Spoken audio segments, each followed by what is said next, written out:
Magandang umaga po sa inyong lahat. Bihira po tayo makasaksi ng panahon kung saan ang mundo ay nababaliktad tulad ng nararanasan natin ngayon. Imbes na ang mga kriminal ang mga kinukulong o pinapanatili sa kulungan, sila ang pilit na pinapawalang sala at inaabswelto pagkatapos na silang hatulan bilang mga kriminal ng ating mga hukuman. Ang mga inosente naman na hindi dumaan sa paglilitis ay pinapaslang at iniiwang nakabulagta sa mga lansangan o di kaya ay sinasampahan ng mga kasong gawa-gawa lamang para sa paghihiganti at sa layuning patahimikin ang mga sumisigaw ng katarungan. Kamangha-manghanga naman ang takbo ng katarungan sa mga panahong ito. Ito po ay kakaibang dimensyon ng realidad. Ito po ang kagilag-gilalas na mundo sa loob ng pambihirang utak ni Pangulong Duterte. Noong nakaraang Biyernes, sinampahan ako ng kasong paglabag sa Comprehensive Dangerous Drugs Act ng DOJ sa ilalim ni Secretary Vitaliano Aguirre sa Regional Trial Court ng Muntinlupa habang ang nahatulang kidnapper at nasasakdal na reyna ng PDAF na si Janet Lim Napoles ay nais na ipawalang sala ni Solicitor General Jose Calida sa Court of Appeals. Sa kasong isinampa sa Regional Trial Court, inaabswelto din ng DOJ ang mga drug lords na binantaan noon ng mismong Pangulong Duterte na huwag lumabas ng bilibid kung gusto pa nilang mabuhay. Ito ay gantimpala nila bilang kapalit ng pagtestigo laban sa akin. Kung noon ay pinagbabantaan sila ng kamatayan ng Pangulo, sila ngayon ay binigyan ng mararangyang pribilehiyo ayon na rin sa mga dokumentong nailabas sa media. Ang Pangulo nagalit daw sa droga at sa mga drug lords ang siya ngayong nag-aalaga at nag-aabswelto sa mga drug lords na ito. Sa kabilang dako naman, sinasabi ng rehimeng ito na walang kasalanan si Janet Lim Napoles. Katarungan raw para kay Janet Lim Napoles ang mapawalang sala sa sakdal na pagkidnap kay Ben-Hur Luy at nang tuluyan na siyang makalaya sa bilangguan. Ayon kay Solicitor General Calida, si Laila de Lima na naman daw ang may kasalanan kung bakit nakulong ang walang salang si Janet Lim Napoles.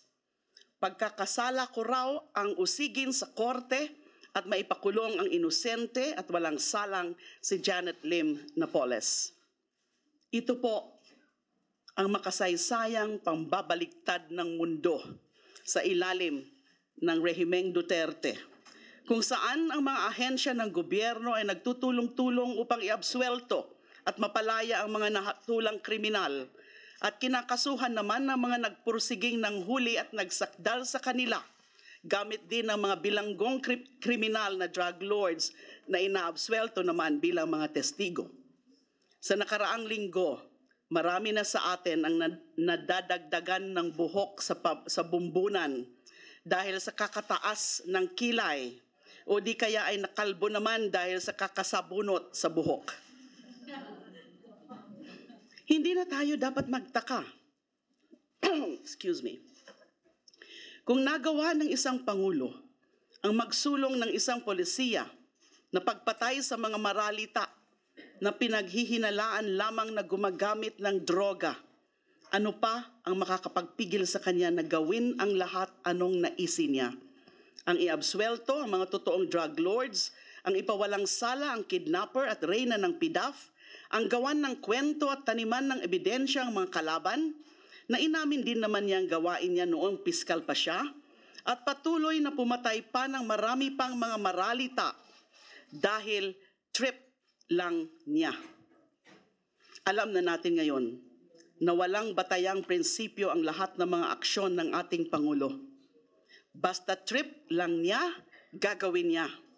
Hindi dahil tama o mali, kung hindi dahil kaya niyang gawin at hinahayaan lamang natin siya na gawin ito.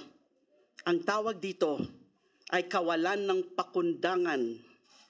Ano man ang gawin niya, tiwala siyang ligtas siya sa parusa o pananagutan.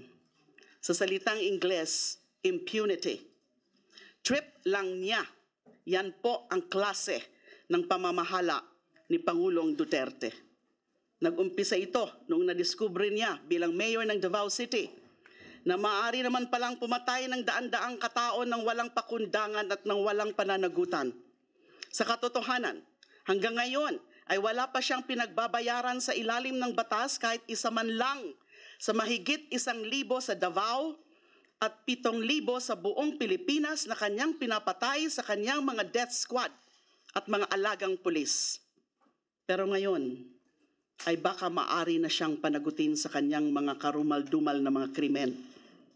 Kahapon ng umaga, nasaksihan niyo lahat, lumantad na ang kanang kamay ni Pangulong Duterte sa Davao Death Squad, si SP03 Arturo Las Cañas. Katulad din ni Edgar Matubato, nagsagawa siya ng public confession tungkol sa mga pagpatay ng ginawa nila sa Davao Death Squad sa utos mismo ni Pangulong Duterte. Silang dalawa ni SP04 Sanson Sonny Benaventura ang mga utak at kamay ni Pangulong Duterte sa anumang operasyon ng Davao Death Squad.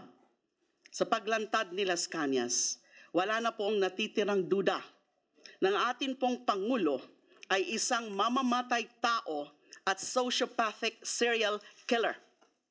Ito na rin po ang dahilan kung bakit natin nararanasan ang lahat ng kahibangan sa gobyerno sa ilalim ng rehimeng ito na pinangungunahan ng numero 1 kriminal sa buong Pilipinas, kung hindi man sa buong mundo, walang iba kung hindi si Pangulong Rodrigo Roa Duterte. Huwag na rin tayo magtanong.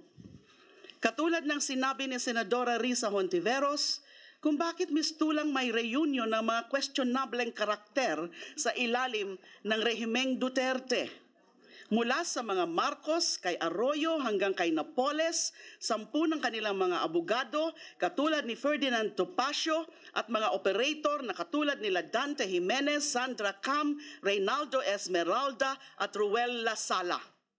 Andyan din ang mga pangunahing enforcers ng mga utos ni Pangulong Duterte. Sila Secretary Aguirre at Solgen Calida na mga abusado at aroganteng opisyal sa ating pamahalaan. Huwag na tayong magtanong kung bakit sa panahon ni Duterte naglabasan at namayagpag ang lahat ng mga kriminal, korap, halang, bituka at maiitim ang kaluluwa.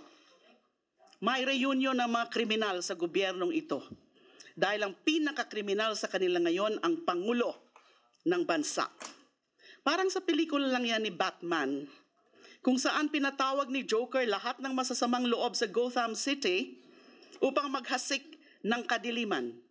Kumbaga sa pelikula, si Pangulong Duterte po si Joker sa eksenang pinapanood natin sa kasalukuyan. Isang psychotic na mamamatay tao at pinaka-leader ng lahat ng mga halangang bituka mula pa noong panahon ni Marcos hanggang sa panahon ni Arroyo. Maitim ang pakay ng rehimeng ito. Ang gamitin akong halimbawa para takutin, paatrasin at patahimikin ang kanilang mga kritiko, ilihis ang atensyon ng publiko sa patuloy nilang pagmamalabis at kapalpakan at para na rin pagtakpan ang madugong kampanya laban sa droga. Ang bilang ng mga pinatay nitong nakalipas na 7 buwan ay mas marami na kaysa sa mga pinatay sa 14 na taon ng batas militar at rehimeng Marcos. Mahigit 7,000 sa 7 buwan, 1,000 kada buwan. Malinaw din ang kanilang layunin. Sa gitna ng kampanyang pagpatay sa mga maralita at maliliit na pusher at user, nais nilang sirain ang kredibilidad ng mga nagtataguyod sa karapatang pantao. Laban sa akin, ito ay kanilang isinasakatuparan sa pamamagitan ng pagdawit sa akin sa droga at pagyurak sa aking pagkababae. Bilang pangunahing boses sa Senado, kailangan akong patahimikin ng rehimen upang wala nang tumuligsa sa kampanya nitong pagpatay sa mga maralita at dukha. Ilang beses na akong halos mawalan ng loob sa gitna ng paggamit ng buong makinarya ng gobyerno laban sa akin. Kayo na rin ang naging saksi sa 7 buwan na pakikipaglaban at kahihiyan na aking dinaanan. Nakita naman ninyo kung paano tayo lumaban. Mag-isa man o sa bandang huli, kasama na rin ng mga iba pa nating kababayan sa akademya, sa simbahan, pati na sa gobyerno, at lalong-lalo na mula sa mga maralitang komunidad. Lumaban ako dahil alam kong hindi magtatagal ang pananahimik. Lumaban ako dahil alam kong hindi habang panahon ay ako lamang ang lumalaban. Lumaban ako hanggang dumami na tayo. Lumaban ako hanggang hindi na ako nag-iisa. Hinding-hindi ako aatras sa laban. Kahit saan pang korte nila isampa ang mga inimbentong kaso sa akin, kahit mali-mali ang bintang at pinagsampahan na husgado. Hinding-hindi ako aatras sa laban. Ngayon pang alam kong hindi na ako nag-iisa. Marami na po tayo, kaya matakot na po sila. Nananawagan po ako ngayon sa lahat ng ating mga kababayan na hindi pa kumikilos upang panagutin ang mamamatay tao na Pangulo ng Bansa. Sa Volunteers Against Crime and Corruption o VACC na nagsampa sa akin ng kasong kriminal, kailan nyo isasampa ang pinakamalaking kasong kriminal sa kasaysayan ng ating bansa, kung saan libo-libong iniutos na ipapatay ni Ginoong Duterte bilang mayor ng Davao at ngayon Pangulo ng Pilipinas? Huwag sanang maging balakid sa pagharap ninyo sa hamong ito ang inyong may pinipiling pagkakaso at pag-aabogado sa inyo ng abogado ng mga drug lords ng Bilibid at ni Ginang Arroyo na si Attorney Topacio.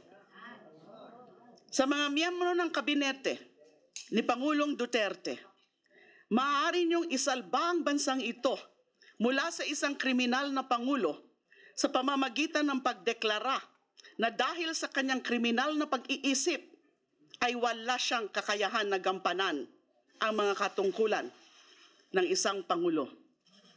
Sa Integrated Bar of the Philippines at sa mga abogado, ang paghahari ng batas at hustisya ang tanyag na katangian ng propesyon na inyong kinakatawan. Sa harap ng pinakamalaking kaso ng pagyurak sa batas at paglapastangan sa katarungan, kailan ba natin haharapin ang hamong ito bilang mga manananggol ng katwiran at katotohanan? Sa mga kawani ng gobyerno, kasama na ang kapulisan at kasundaluhan, alam ko pong mahirap ang dinadaanan ng mga katulad ninyong profesional sa ating serbisyo sibil, kung paano manatiling tapat sa tungkulin sa gitna ng kahibangan ng inyong liderato.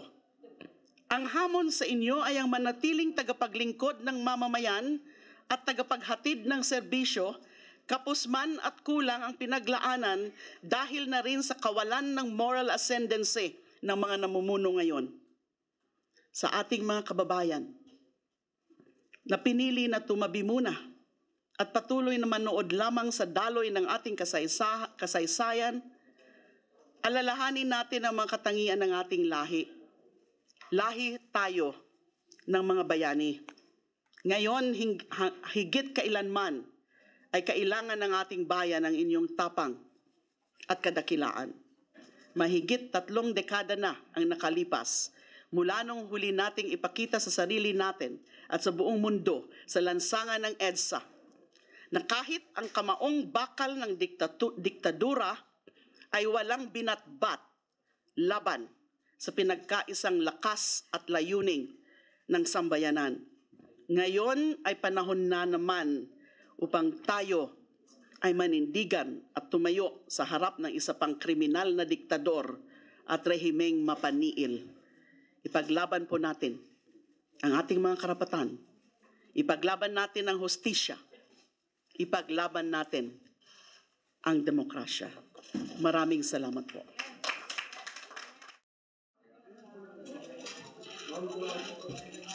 Okay,